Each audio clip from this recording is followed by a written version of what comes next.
Hi, welcome to my colorblind painting video. If you watched the last one, you'll see how we got our basic outline drawn here. Doesn't quite show up on the camera, but once we get the paint on, it'll become clear. We've got our colors. And I'll be doing this simple scene here. I'm going to leave the clouds out just so I can get it done in hopefully 8 or 9 minutes. So let's get started. So I'm just going to use this big putty knife here. Get a fair amount of white on there.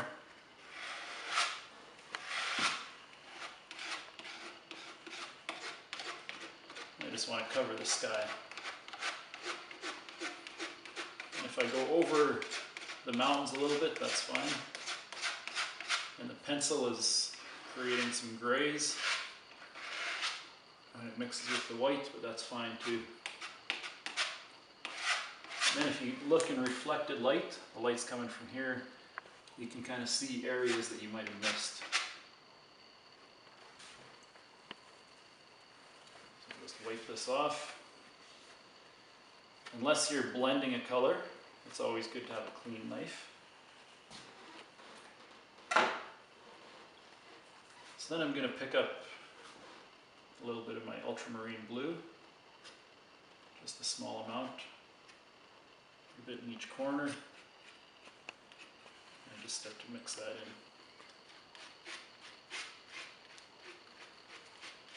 in. I just bring it down and across. It doesn't really matter how it looks right now. I want to keep this area nice and white.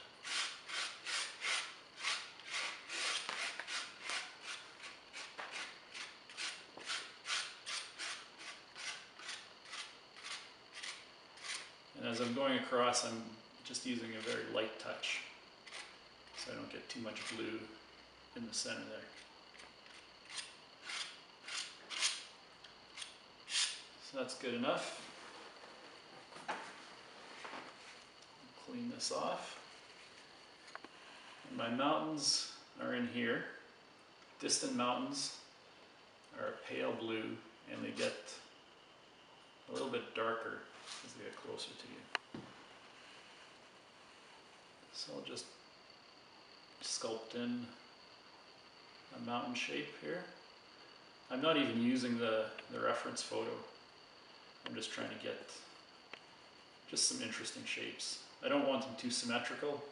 Like if I did 1, 2, 3, that's what you don't want. So I want to do it so there's a bit of variety there.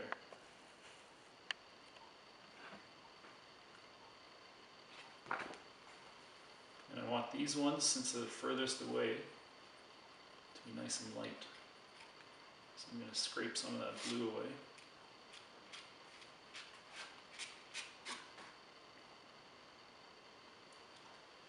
And I think that's pretty good like that.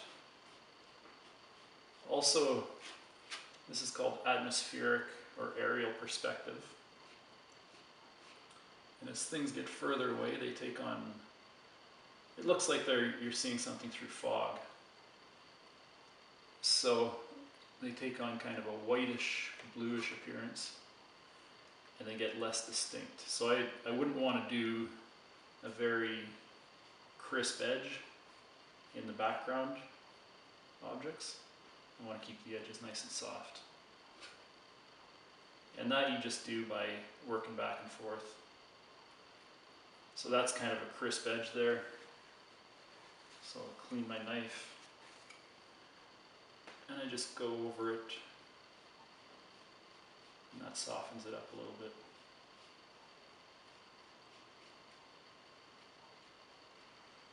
And so I want some of that color over there, so I'll just take some from the bottom.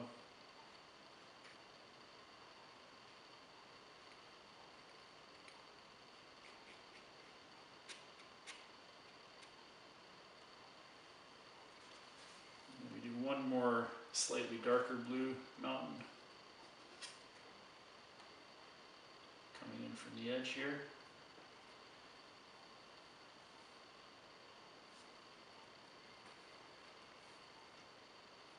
Mountains in the distance are usually lighter at the bottom, so some of that white I'll maybe leave in there, and that'll look good.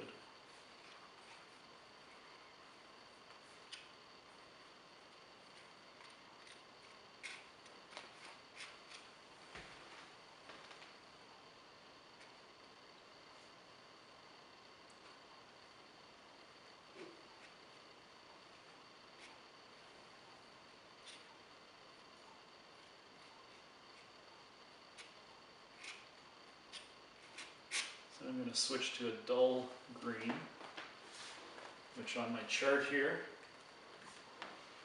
I use 1 part black, 4 parts yellow. So all I do is I pick up a bit of yellow, and then about 1/4 the amount of black.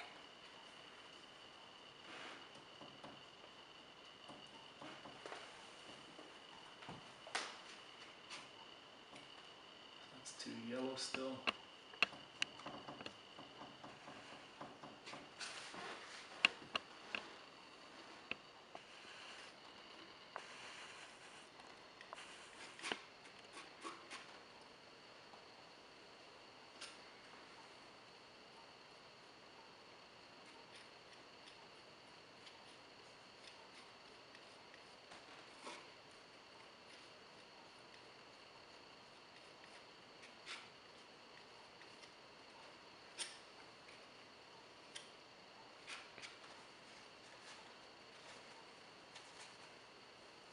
Clean my knife, make it a little more green. As stuff gets closer to you, it's going to get a little bit darker.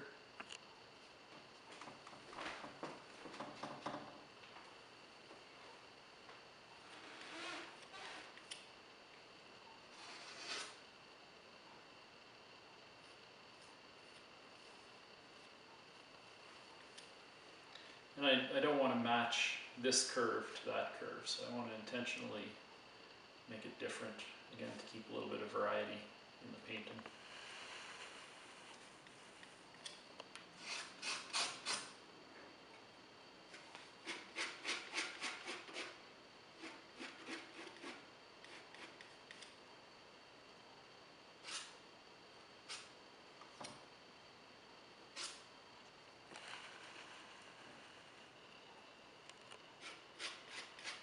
When you're mixing your colors, if they're not exactly right, you can just mix so it's a bit closer on your canvas.